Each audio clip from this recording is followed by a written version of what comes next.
I have a small section of 9mm diameter tubing in the chuck. The piece is about 7¼ inches long. It's been scored and snapped on each end, so I need to fire polish it. You'll see there's some Sharpie marker. That's really to give you a frame of reference as I'm working. So the first thing I'm going to do is I'm just going to heat it gently on the edge. It's going to fire polish, it'll shrink down, and then I'll come back and I'll use this tungsten pick to flare it back out a little bit. And again, just as a precaution, take the heat shield, put that in there.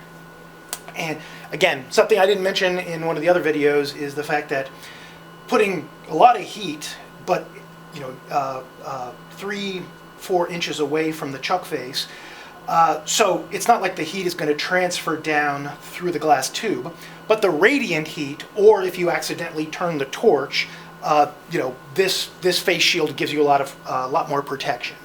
Obviously, when you're working with the torch, you want to be very focused of where you're heating it, and when in doubt, just turn off the torch and take a step back and think about what you're doing. So, something else, right now the setting on the controller is 200. It can go up to like 999.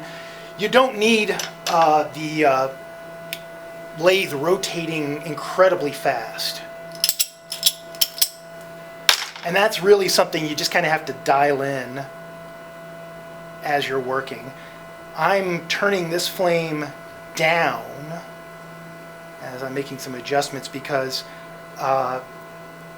too much heat will just kind of let the glass get a little bit out of control. So very small, very sharp flame. I've got my tungsten pick in my hand, but I don't need it right now. So I'm just going to come to the very edge of the glass tubing. Again, this is borosilicate tubing, so it can take a lot of abuse, and literally, there we are.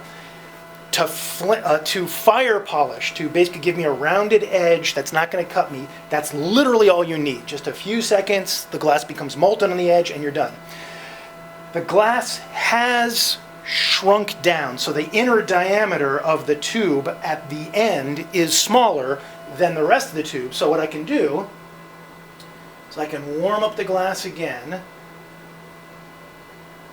and I'm going to have my tungsten pick, and you can do this while the flame is still in there. I want to get seated. There we go. And there we go. And again, notice it just took a second. I flared the edge of this out, so now instead of being concave, it's convex. And I could make, and I'll do examples of this later, where I make this flare much, much larger, essentially make it like a funnel. But for this demonstration, and again, to practice, you want to fire polish it, and then give it just a little bit of a flare.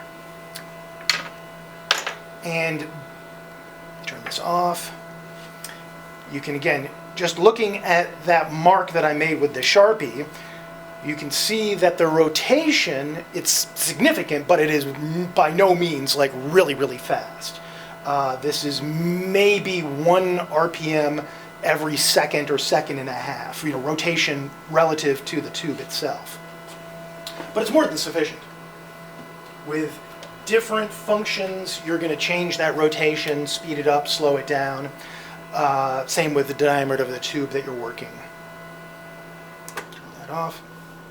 And it's still too hot for me to touch on the end, but if I put my finger, here all the way up, like as I get to the Sharpie, I can feel it starting to get warm. Okay, don't do this. I have experience, so I kind of know what's going to happen. If I touch here, I'm safe. If I touch at the Sharpie or beyond, I'm going to get a blister. At this point, it's cooled down enough that I probably would just be very uncomfortable. But never do that. Let it cool down for several minutes. Usually, like again, with tubing like this, just give it 5 minutes, and then you'll be good to go. The thicker the diameter of tubing, so let's say I was using this tubing, which I believe is like 12 or 14, this I'd have to wait longer to touch, simply because there's more mass, so it's going to hold the heat longer. So again, always understand what the consequences of using that hand torch are. And when in doubt, assume everything is hot. I forgot to mention, with the 9mm tubing that I just fire polished, I use this collet that I have in the back, this inset. And what that does is it helps stabilize the glass tubing inside the lathe. If you take this out, the tubing has a little bit of degree of freedom to do this, to waggle.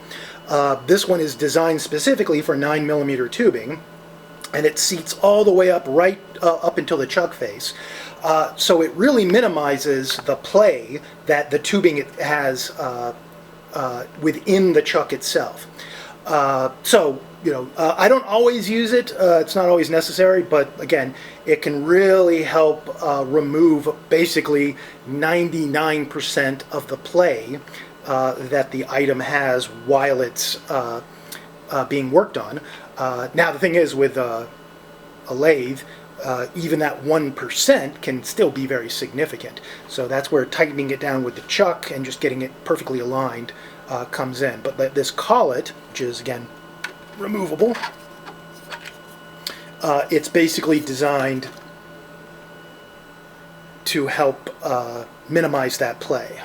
So if we're looking down there, there's our glass tube. That notch right there matches right there, so that helps with the alignment, and also to make sure that it rotates at the same rate as the rest of the work.